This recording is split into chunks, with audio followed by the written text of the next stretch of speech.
Hello, I'm coming to you in my post chores. It's hot out, crazy here. It's just what it's gonna have to be. But I had a request on Instagram for a full farm tour. So that's what we're gonna do. Let's get started.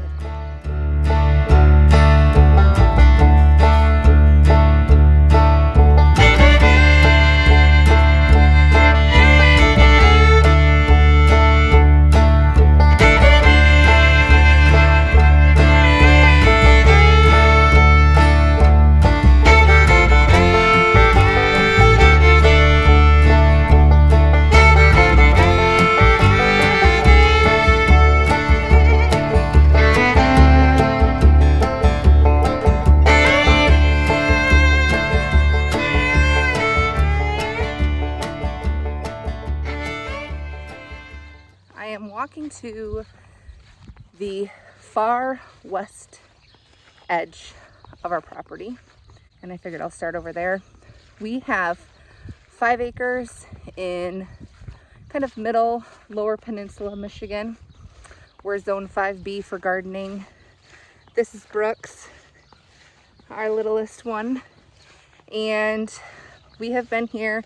This will be our 3rd summer. So I did a tour last winter time, kind of showing the area that we used in the winter time, but I didn't get to include this half of the property because it was covered in snow and we don't come over here in the winter time. So I figured I'll start over here, then we'll work back towards the house and the barn and see what those look like now that it is green and almost summertime. It's middle of June, so it definitely feels like summer this week. It's supposed to be in the 90s tomorrow. All right, we made it. So this is our property line right here. And you see that big tree line over there? This field is about 2.5 acres. It's half of our acreage, and the majority of it is pasture, which you can see we're about halfway done putting up the fence out here. And this is pasture that we use only in the summertime for raising cows and meat chickens. Over kind of in the middle there is our crop garden, which I will show you, and a couple, I think there's like 8 young fruit trees that we put next to the garden, and that's it. Otherwise it's all pasture over here. It was formerly alfalfa. Well, it still is alfalfa, but it was commercially farmed alfalfa for feed for a long time, and I'm sure it was other things as well, but the soil's pretty garbage, very sandy, and we have a lot of improvements to do out here. So what better way to start improving them than having animals out here manuring and helping us manage it. Hello, cows. So this is Rory, our steer. He was born March of 2021, so he's a little over a year old. He will be our beef in the freezer this winter. And that is Casey, our milk cow over there. She just had her 2nd calf with us, who's back at the barn. So she's currently in milk, giving anywhere between 3.5 and 5.5 gallons a day, depending on if we milk twice or not. So she's happy to be out here grazing for the morning. This grass is just insanely long. And then behind the cows, we have our meat chicken tractors. I did a video about these with all the details, but we have 2 batches of meat chickens that we're doing this year. One of them is going to be processed probably in the next 2 weeks. These guys are getting really close to being ready. And actually our new baby chicks are going to be here probably tomorrow or Thursday. So these tractors will follow behind the cows at least till the end here, And then we'll have to see what route we want to go with them, if we want to turn and go to the other side of the garden or not. But they're living life, going to fresh grass twice a day. I don't know if you can see it, but we have a hen that hatched out some chicks a few weeks ago.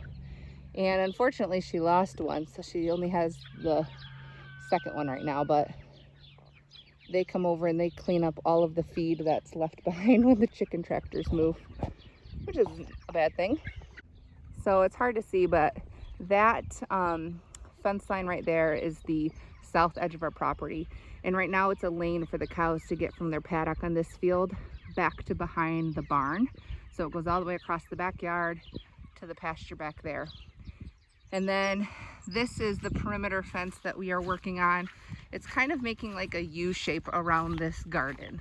So right here, it will continue down to that post down there, and then it will go back down the other side of the garden. So all of this pasture to the west and north of the garden, we haven't even touched yet this year, which is crazy.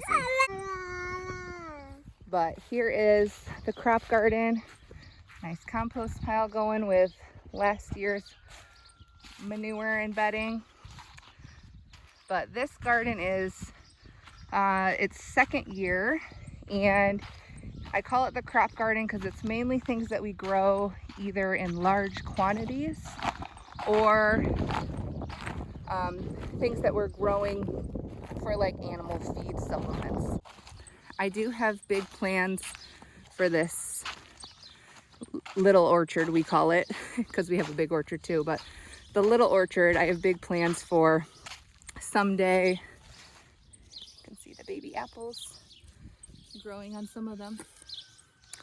Someday having this whole area kind of interplanted with understory plants like rhubarb and blueberries and strawberries and chives and perennial garlic. Some of the plants do have comfrey under them, but just making this less of an overgrowth area and a little bit more managed and producing. Okay, so now I am at this tree line, which basically separates our property in half. We have a second driveway that we put in here just so that we can get back to where our trailers are parked. This is the old orchard, and these trees are probably 25 years old. They really need some pruning. I've been working on it little by little each year, but they still produce a lot, even if they're not the prettiest fruit. And it's really just quite magical under here. It's one of the only kind of relief spots with shade on the entire farm. So I'm very grateful for it. Very grateful for all of the fruit that we get from these trees, and feeling hopeful for this year's harvest because some of the trees are really, really loaded. All right, I had to take Brooks inside so he could eat lunch, but the big orchard where I just was, which is right next to the house, this is where we are building our new wood storage area. It was right here, but this door is now our scullery that we're building, and so we don't want the wood to be back there anymore because it doesn't make it easy to get it in the house. So now I'm gonna walk over to the other half of the property on this side of the house, and I'll show you the outbuildings. So this is our chicken coop. It was just a shed initially. I think originally maybe it was a one-stall garage, but we turned it into a chicken coop last fall. It's still kind of a work in progress.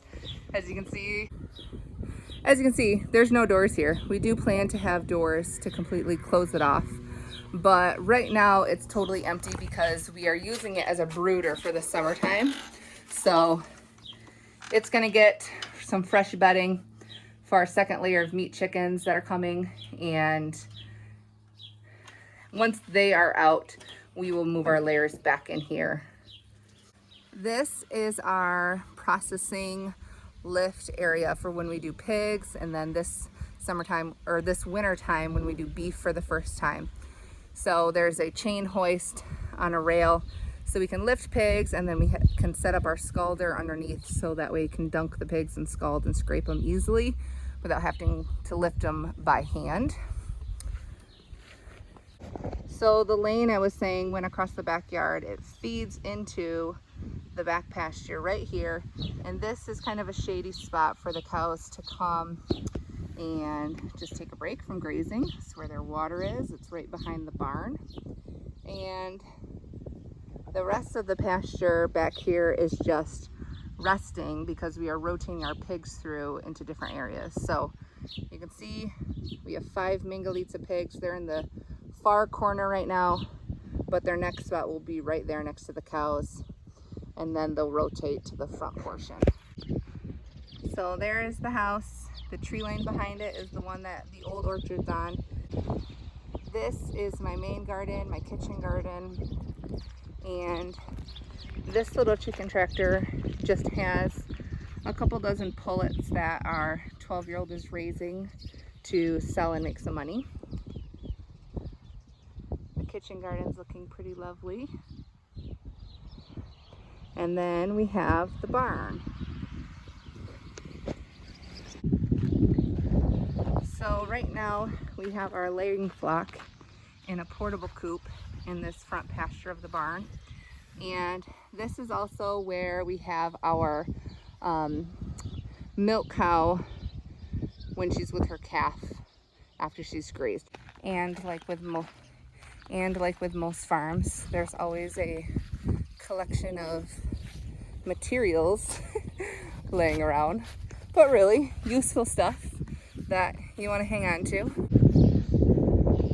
Alright, so I'm in the back of the barn now, and the pasture over here is kind of similar to the one around the other side of the property in that it's kind of U-shaped. So it starts right there and it kind of wraps around the barn, and then it goes to the front side of it too. So this area down in the bottom, this is like our sacrifice area where we had animals during the winter time. And then this is the pig's current paddock, and then they'll go there next, and then they will go through the front pasture. So I recorded this video, realized I never ended it because I was taking some B-roll, and then I came inside because it got hot. But thank you for watching the tour. I hope you enjoyed, and we will post another one soon. Have a good day.